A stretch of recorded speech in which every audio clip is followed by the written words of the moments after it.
Hi there. Absolutely stunning revelation that's come through on Twitter via the excellent journalist Neil Wilby, who's just tweeted about this a person called Sean Edwards, who is currently the head of investigations at the CCRC since some point in 2025. He's a former West Midlands police superintendent, detective superintendent, and former SIO. And he's on LinkedIn, this guy. He's now working for the CCRC. He's on LinkedIn praising, guess who? Paul Hughes. SIO Paul Hughes. So the guy who's now head of investigations at the CCRC and a former police officer himself from West Midlands, he's now at the CCRC and he's praising Paul Hughes getting an award when he got an award for Operation Hummingbird. He says here, Sean Edwards, in this, it's extraordinary. I put it on post. I'm only doing this video in case somebody doesn't see the post and for people who aren't on Twitter. Sean Edwards says, who's working for the CCRC, has been appointed by the CCRC, by whomsoever, possibly Vera Baird. I don't know who actually appointed him. But anyway, this is what he says about Paul Hughes when Paul Hughes wins the SIO of the Year award. You know, that nice little award he won. Very well deserved. National SIO of the Year, Detective Superintendent Paul Hughes from Cheshire Police. This is Sean Edwards writing from the CCRC. Has successfully led an extremely significant, high-profile, complex investigation into the attempted murders carried out by Lucy Letby at the Countess of Chester Hospital, has the admiration and respect of all his SIO peers from across the country. So it says here that he sent that a year ago. It's possibly he wasn't working for the CCRC then, but you get the measure of what his attitude is to Detective Paul Hughes. It's unfathomable. Amazing from Neil Wilby, and I think Debbie Kennett also had a hand in this. I'm not sure exactly how it's come to light, but Neil Wilby on Twitter has brought this to light today. Just see if there's anything else there. Yeah, Sean Edwards, he's the head of investigation, CCRC, former superintendent, West Midlands Police, leading homicide, counter-terrorism, etc. So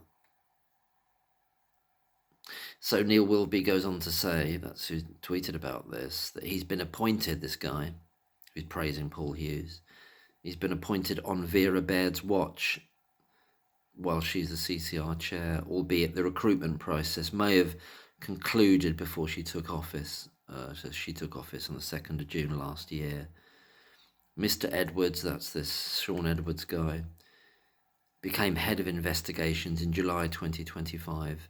Precise date not known yet. You couldn't make this stuff up, could you? So, just to recap, Lucy Letby's appeal or files or submission is with the CCRC, which is also employing someone as the head of investigations there that is all over Paul Hughes, saying he did a fantastic job in Operation Hummingbird. You can't make that stuff up, can you? You just can't. But yeah, it's come through these LinkedIn posts. He was loving on Paul Hughes and saying, yeah, you got the admiration of every SIO in the country. Well done, Paul, for Operation Hummingbird. You deserve that award. And now he's working for the CCRC, the guy, Sean Edwards. Well done, Neil Wilby, and whoever else was involved, I don't know, in finding this. It's an incredible revelation. Is it surprising? Well, it kind of is, but as soon as you get over your surprise, you're no longer surprised, if you see what I mean. It's a bit of a shorter turnaround. In other news, I've been deemed vexatious by the Countess of Chester Hospital, who don't want to answer any more of my FOIs. They're all separate individual FOIs. They're not repetitions. They've deemed me vexatious, and they said that it looks like I'm part of a campaign. That's the word they used. I put it on posts. I put their response on posts. They list about 5 or 6 that are outstanding that they're not going to answer. You'll see them listed there. They're all separate questions. And so you're allowed to get a certain amount of information before you're deemed vexatious and part of a campaign. And the main one that they cite there, which I wanted, which was a recap of all mortality data from the Countess of Chester neonatal unit, to include stillbirths, because the current situation is not satisfactory. As far as I'm aware, it is as follows. The current situation is that people are using the stillbirth data based on the 2018 FOI, which was then replaced by the 2024, I think it was, FOI that Peter Alston requested.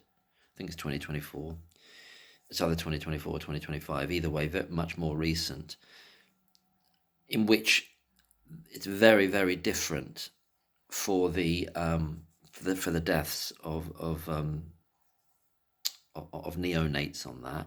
But crucially, on that later FOI, the 2024 one, there's no information with regard to stillbirths at all.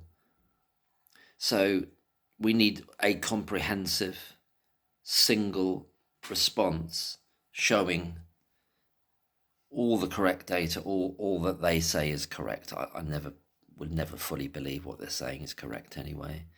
But at least for them to have it as a matter, put it down as a matter of record. It's never a surprise to me at what point they do this. Betsy Cadwallader did it when I started asking about closures, and very specifically what was happening to the babies during the actual quote-unquote closures of Welsh hospitals.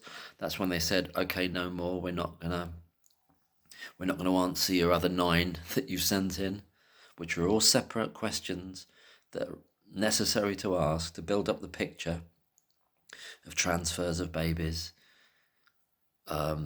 going from Wales to England during that period.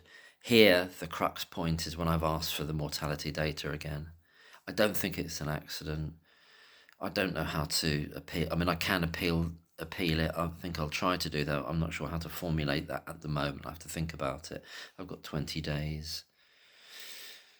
But it's very interesting because, so just to recap, what's missing at the moment is a full document showing comprehensively all the deaths at Countess of Chester, to include stillbirths and deaths on the neonatal unit. In other words, a replication of what was done in 2018, but hopefully correct this time, because they've obviously explicitly acknowledged that the 2018 data for neonatal deaths was wildly inaccurate in about 15 or 20 different ways. And so they said, and this is what they said in the interim, we did this manual count and we found that the old data was inaccurate. And that's where Peter Alston gets the much more updated data, but it doesn't include the stillbirths, which is why I've asked for everything all in one go, in one package, so we can actually see now. Because if the neonatal deaths from 2018 FOI were wildly inaccurate, according to the Countess of Chester Hospital later on when they produce another FOI, how do we know that the stillbirth data from 2018 is accurate? And why would you think it is? Why would anybody think it is? That's the reason for the request. And that's what we don't have a quote-unquote updated version of. So anyway, I don't want to go on too much, but this revelation here that Neil Wilby has brought out into the light. It stuns you, but it's paradoxically, it's almost also makes you go, well, yeah, that makes sense as well. Kind of makes sense in that world that they're operating in, that in which the absolute, the opposite of what you'd expect would be rational, normal procedures or people being hired for certain jobs. It's all inverted. We're in a world of inversions here. Thanks for listening. Take care.